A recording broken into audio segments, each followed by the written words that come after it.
नमस्कार. आजच्या या विशेष विश्लेषणात तुमचं स्वागत आहे.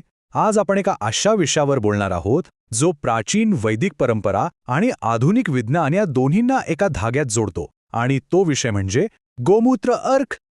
आता जरा विचार करा, एका हजारो वर्षे जुन्या वैदिक उपायाचा आणि थेट अमेरिकेतील कॅन्सर उपचारांच्या आधुनिक पेटंटचा नेमका काय संबंध असू शकतो? वाटतं ना आश्चर्य? याच प्रश्नाचं उत्तर शोधण्यासाठी आज आपण पारंपरिक ग्रंथांपासून ते थेट आजच्या प्रगत वैज्ञानिक प्रयोगशाळेपर्यंतचा प्रवास करणार आहोत. आजच्या या विश्लेषणाचे 5 मुख्य टप्पे आहेत. 1. गोमूत्र अर्क म्हणजे नक्की काय? 2. त्याचा आयुर्वेदिक दृष्टिकोन. 3. त्याचे अँटीफंगल किंवा बुरशीनाशक गुणधर्म. 4. बायो एन्हान्सर म्हणून त्याची भूमिका. आणि 5. त्याचे डोस आणि काही संभाव्य धोके. चला तर मग सुरू करूया. सुरुवात करूया आपल्या पहिल्या टप्प्यापासून. गोमूत्र अर्क म्हणजे नक्की काय?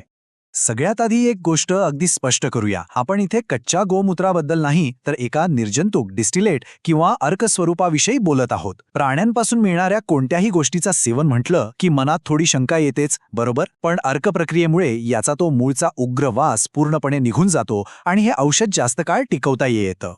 कच्चं गोमूत्र आणि गोमूत्र अर्क यात जमीन अस्मानाचा फरक आहे. कच्च्या गोमूत्राचा वास खूप उग्र असतो, ते लवकर खराब होतं आणि त्याची चवही खूप कडक असते. याउलट गोमूत्र अर्क हे पूर्णपणे वासरहित, शुद्ध, निर्जंतुक आणि वर्षानुवर्ष टिकणारं असतं. म्हणूनच ते औषध म्हणून घेणं खूप सोपं आणि सुरक्षित असतं. बरं, आता हे बनवतात कसं ते पाहूया. पारंपरिक पद्धत आणि आजचं विज्ञान दोन्ही सांगतात की शुद्धतेसाठी कोणत्याही रोगापासून मुक्त असलेल्या गायीचं अगदी पहाटेचं गोमूत्र गोळा करणं सर्वात उत्तम. त्यानंतर ते अर्कयंत्रात म्हणजे डिस्टिलेशन प्लांटमध्ये टाकून उकळलं जातं. या उकळण्यामुळे जी वाफ तयार होते ती थंड करून जो शुद्ध पाण्याचा थेंब अनथेंब गोळा होतो, तोच आपला गोमूत्र अर्क. आता वळूया दुसऱ्या भागाकडे, आयुर्वेदिक दृष्टिकोन. तुम्हाला माहितीये, चरक संहितेसारख्या हजारो वर्ष जुन्या ग्रंथांमध्ये याचे गुणधर्म अतिशय स्पष्टपणे सांगितले आहेत. आयुर्वेद सांगतं की याची चव तिखट आणि कडू असते आणि याची प्रकृती खूप उष्ण म्हणजे गरम असते.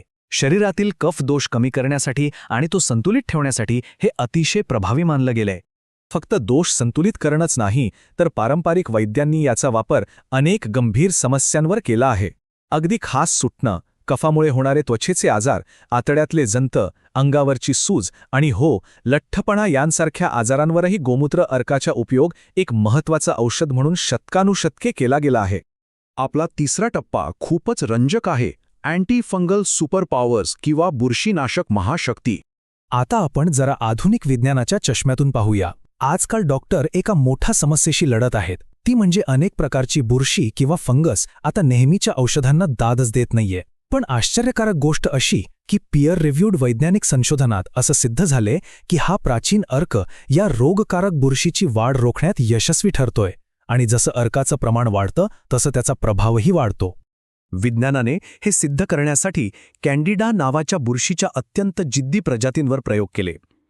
मानवी शरीरात गंभीर इन्फेक्शन निर्माण करणाऱ्या तब्बल 37 क्लिनिकल आयसोलेट्सवर आणि स्टँडर्ड स्ट्रेन्सवर या गोमूत्र अर्काची प्रयोगशाळेत अगदी कडक चाचणी घेण्यात आली.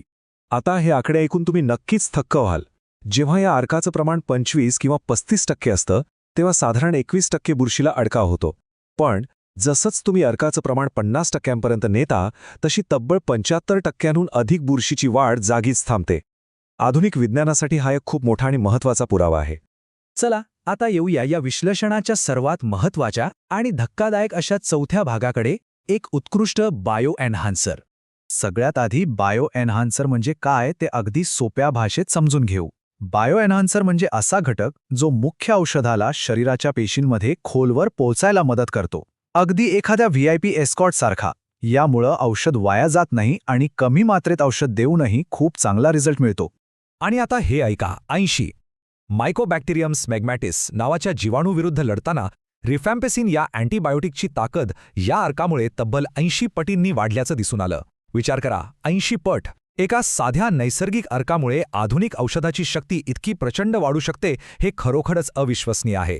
आणि हा काही नुसता दावा नाहीये बरं का, तर हे थेट अमेरिकन पेटंट सांगतंय. या पेटंटनुसार गोमूत्र अर्क हा अँटी इन्फेक्टिव्ह औषधं, कर्करोग विरोधी औषधं आणि अगदी पोषक घटकांची शरीरातील ताकद वाढवण्यासाठी एक अतिशय प्रभावी बायो एन्हान्सर म्हणून काम करतो. प्राचीन ज्ञान आणि आधुनिक विज्ञान यांचा हा एक उत्तम संगम आहे. इतकंच नाही, शास्त्रज्ञांनी यातून GM4 नावाचा एक वासरहित आणि पाण्यात विरघळणारा खास घटक वेगळा काढला. तुम्हाला माहितीये का, स्तनांच्या कर्करोगावर जे टॅक्सोल नावाचं अतिशय महागडं आणि दुर्मिळ औषध वापरलं जातं, त्याची मारक क्षमता या घटकाने चक्क 5 पटीने वाढवली. याचा अर्थ भविष्यात कॅन्सरच्या रुग्णांना कमी औषध देऊनही जास्त चांगला उपचार करणं शक्य होऊ शकतं. शेवटी वळूया आपल्या 5व्या आणि अत्यंत व्यावहारिक भागाकडे. डोस किती घ्यायचा आणि याचे धोके काय आहेत? कोणतीही गोष्ट प्रमाणाबाहेर घेतली की ती नुकसान करतेच, त्यामुळे याचे डोस अत्यंत काटेकोरपणे ठरवले आहेत. प्रौढांसाठी 10 मिली तर 8 वर्षांवरील मुलांसाठी आणि वृद्धांसाठी त्यांच्या वजनानुसार प्रति किलो 0.15 मिली असा डोस आहे. एका दिवसात 20 मिलीपेक्षा जास्त अर्क अजिबात घेऊ नये. आणि सर्वात महत्त्वाची गोष्ट, हा अर्क नेहमी रिकाम्या पोटी आणि 4 पट पाण्यात मिसळूनच घ्यायचा असतो. आता हे औषध प्रत्येकालाच चालेल असं नाही. मगाशी आपण पाहिलं की याची प्रकृती खूप उष्ण असते, त्यामुळे ज्यांचा पित्त दोष वाढलेला असतो त्यांना आम्लपित्त, पोटात जळजळ किंवा तोंड येण्याचा त्रास होऊ शकतो. आणि हो, एक अतिशय महत्त्वाची सूचना, गरोदर महिलांनी आणि लहान मुलांना स्तनपान देणाऱ्या मातांनी याचं सेवन अजिबात करू नये असा स्पष्ट वैद्यकीय सल्ला दिला जातो. तर प्राचीन वैदिक ग्रंथांपासून सुरू झालेला आणि अमेरिकन पेटंटपर्यंत पोहोचलेला हा प्रवास आज आपण या विश्लेषणात उलगडला. पण जाता जाता एक विचार नक्की करा, असे आणखी किती प्राचीन उपाय आपल्या आजूबाजूला असतील जे आज केवळ आधुनिक सूक्ष्मदर्शकाची आणि विज्ञानाच्या पुष्टीची शांतपणे वाट पाहतायत? विचार करण्यासारखी गोष्ट आहे ना? आजचं हे विश्लेषण पाहिल्याबद्दल खूप खूप धन्यवाद.